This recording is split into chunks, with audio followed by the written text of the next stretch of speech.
Assalamualaikum warahmatullahi wabarakatuh.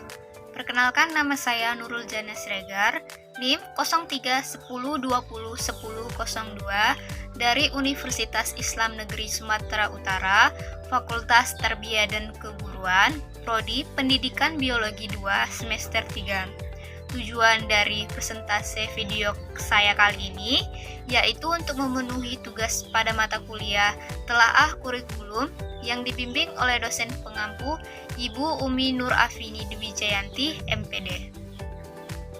Baiklah, di sini saya akan terlebih dahulu menjelaskan mengenai rasional pengembangan kurikulum 2013. Pengembangan kurikulum 2013 merupakan langkah lanjutan pengembangan kurikulum yang berbasis kompetensi yang telah dirintis pada tahun 2004 dan KTSP 2006 yang mencakup kompetensi sikap, pengetahuan, dan keterampilan secara terpadu. Pengembangan kurikulum perlu dilakukan karena adanya berbagai tantangan yang dihadapi, baik tantangan internal maupun tantangan eksternal. Adapun tantangan internal antara lain terkait dengan kondisi pendidikan dikaitkan dengan tuntutan pendidikan yang mengacu kepada 8 standar nasional pendidikan yang meliputi standar pengelolaan, standar biaya, standar sarana prasarana, standar pendidik dan tenaga kependidikan, standar isi, standar proses, standar penilaian, dan standar lulusan. Adapun tantangan eksternal yang dihadapi di dunia pendidikan antara lain berkaitan dengan tantangan masa depan, kompetensi yang diperlukan di masa depan, persepsi masyarakat, perkembangan pengetahuan, serta berbagai fenomena negatif yang mengemuka. Pendidikan yang sesuai dengan kebutuhan masa depan hanya akan dapat terwujud apabila terjadi pergeseran atau perubahan pola pikir. Pergeseran itu meliputi proses pembelajaran sebagai berikut. Yang pertama itu A. Dari berpusat pada guru menuju berpusat pada siswa. Selanjutnya B. Dari satu arah menuju interaktif. C. Dari isolasi menuju lingkungan jejaring. D. Dari pasif menuju aktif menyelidiki.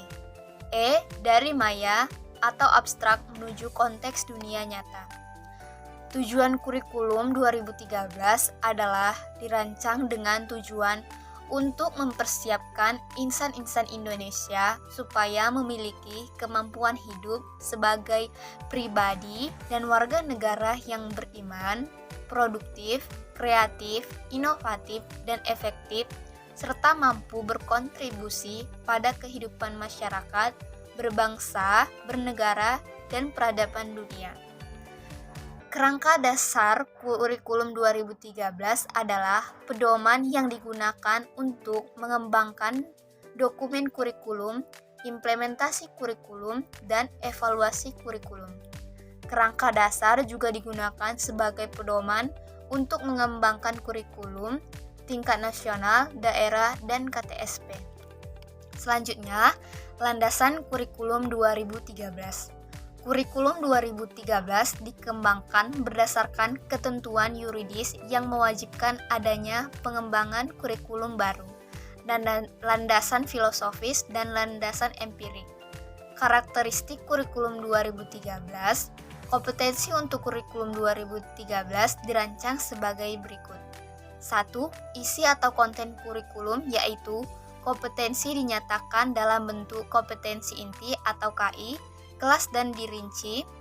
Lebih lanjut dalam kompetensi dasar atau KD, mata pelajaran.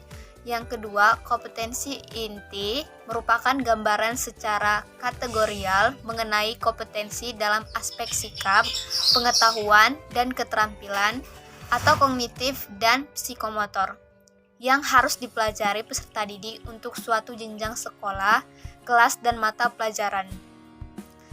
Yang ketiga, kompetensi dasar atau KD merupakan kompetensi yang dipelajari peserta didik untuk suatu tema untuk SD atau MI dan untuk mata pelajaran di kelas tertentu untuk SMP, MTS, SMA atau MA atau SMK. Yang keempat, kompetensi inti dan kompetensi dasar di jenjang pendidikan menengah diutamakan pada ranah sikap, sedangkan pada jenjang pendidikan menengah pada kemampuan intelektual atau kemampuan kognitif tinggi.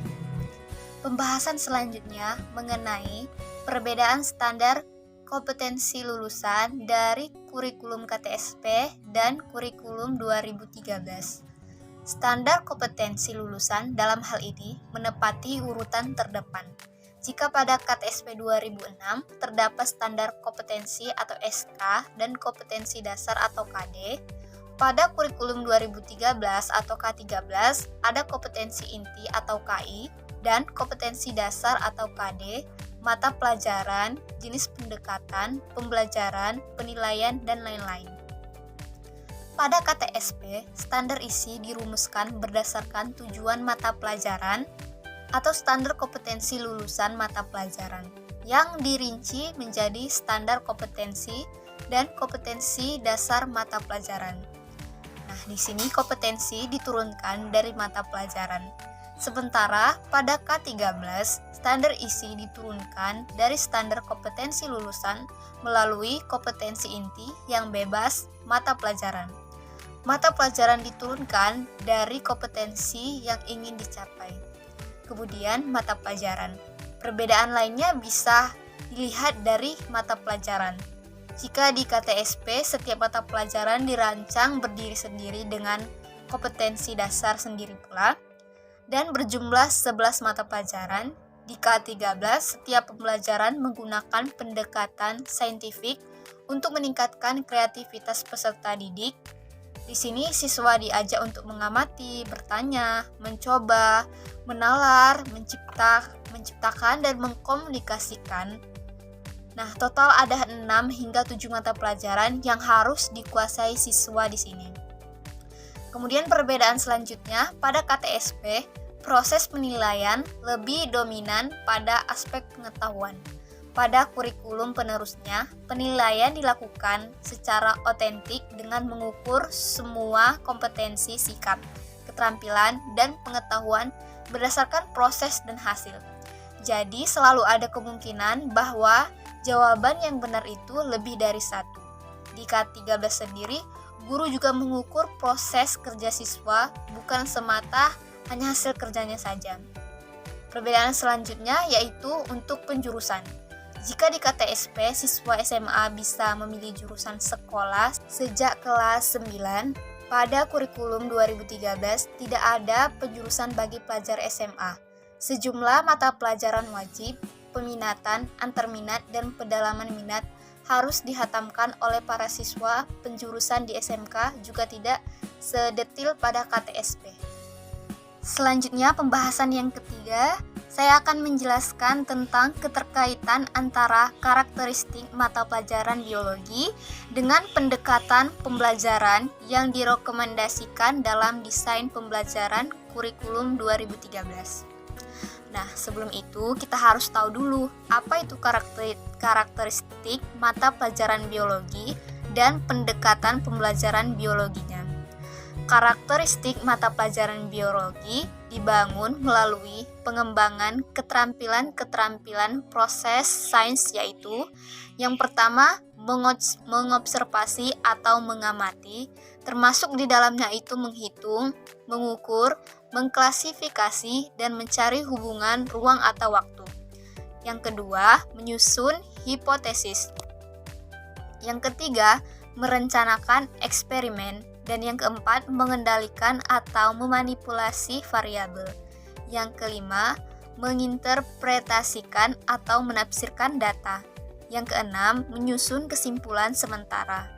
Yang ketujuh, meramalkan atau memprediksi.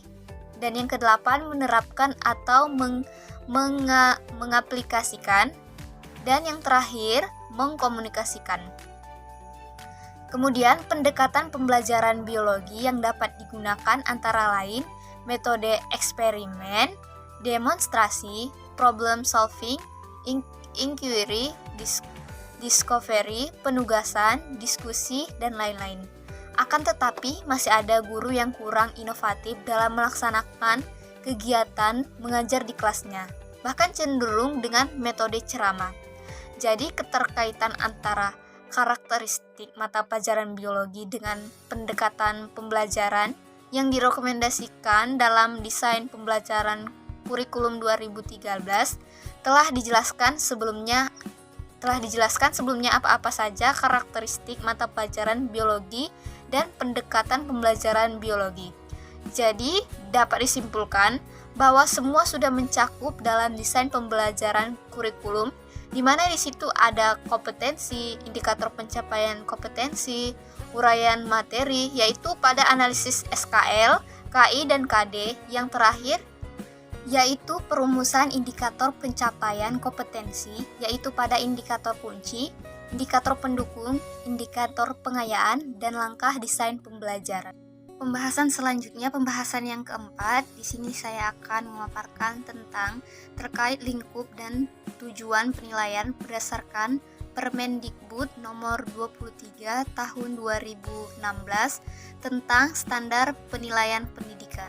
Nah, menurut peraturan Menteri Pendidikan dan Kebudayaan nomor 23 tahun 2016, standar penilaian adalah kriteria mengenai lingkup, tujuan, manfaat, prinsip, mekanisme, prosedur, dan instrumen penilaian hasil belajar peserta didik yang digunakan sebagai dasar dalam penilaian hasil belajar peserta didik pada pendidikan dasar dan menengah. Yang artinya, standar penilaian yang dilakukan Bapak atau Ibu harus berdasarkan Permendikbud tersebut. Penilaian merupakan proses kegiatan untuk mengetahui apakah suatu program yang sudah ditetapkan sebelumnya berhasil dengan baik atau tidak baik. Kemudian, materi yang terakhir di sini saya akan memaparkan tentang perbedaan struktur kurikulum 2013 dengan kurikulum prototipe. Struktur kurikulum pada kurikulum prototipe jika dibandingkan dengan kurikulum 2013, yang pertama itu struktur kurikulum prototipe tahun 2022 jenjang PAUD usia 5-6 tahun bermain merupakan intisari kurikulum dan pembelajaran di PAUD, yaitu merdeka belajar, merdeka bermain. Bermain adalah belajar, dan bermain belajar merupakan kegiatan yang esensial untuk perkembangan yang optimal. Yang kedua, struktur kurikulum prototipe 2022 jenjang SD. Struktur kurikulum SD dibagi menjadi 3 fase. Yang pertama, fase A untuk kelas 1 dan kelas 2, fase B untuk kelas 3 dan kelas 4, fase C untuk kelas 5 dan kelas 6. Fase A merupakan periode pengembangan dan penguatan kemampuan literasi dan numerasi dasar. Oleh karena itu, jumlah mata pelajaran dasar yang perlu diajarkan di fase A tidak sebanyak di fase B dan C. Yang ketiga, struktur kurikulum prototipe 2022 jenjang SMP. Struktur kurikulum SMP terdiri atas satu fase, yaitu fase D.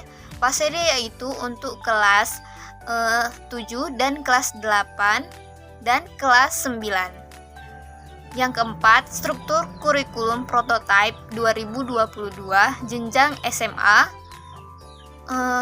Pada SMA, pelaksanaan program sekolah penggerak ini mengalami perubahan yang cukup signifikan dibandingkan dengan kurikulum 2013. Struktur kurikulum SMA terdiri atas 2 fase. Yang pertama, fase E untuk kelas 10 dan fase F untuk kelas 9, untuk kelas 11 dan 12. Di kelas 10, peserta didik akan mengikuti mata pelajaran yang sama dengan di SMP, yaitu untuk pelajaran umum. Mulai dari kelas 11, peserta didik sudah menentukan mata pelajar pilihan sesuai minat dan bakatnya. Seperti di SMP, mata pelajaran IPA dan IPS di kelas 10 SMA belum dipisahkan menjadi mata pelajaran yang lebih spesifik. Kurikulum 2013 menggambarkan konseptualisasi konten. Nah, kurikulum dalam bentuk mata pelajaran. Posisi konten atau mata pelajaran dalam kurikulum distribusi konten atau mata pelajaran dalam semester atau tahun, beban belajar untuk mata pelajaran, dan beban belajar per minggu untuk setiap siswa. Struktur kurikulum 2013 ini adalah juga merupakan aplikasi konsep pengorganisasian konten dalam sistem belajar dan pengorganisasian beban belajar dalam sistem pembelajaran. Nah, pengorganisasian konten dalam sistem belajar yang digunakan untuk kurikulum sendiri yang akan datang adalah sistem semester, sedangkan pengorganisasian beban belajar dalam sistem pembelajaran berdasarkan jam pelajaran per semester. 1. Struktur kurikulum SD atau MI. Beban belajar dinyatakan dalam jam belajar setiap minggu untuk masa belajar selama 1 semester. Yang kedua, struktur kurikulum SMP atau MTS. Dalam struktur kurikulum SMP atau MTS, ada penambahan jam belajar per minggu dari semula 32, 32, dan 32 menjadi 38, 38, dan 38 untuk masing-masing kelas 7, 8, dan kelas 9. Yang ketiga, struktur kurikulum pendidikan menengah SMA, MA, SMK. Struktur kurikulum SMA, MA atau SMK terdiri atas kelompok mata pelajaran wajib yang diikuti oleh seluruh peserta didik, kelompok mata pelajaran peminatan yang diikuti oleh peserta didik sesuai dengan bakat, minat, dan kemampuannya.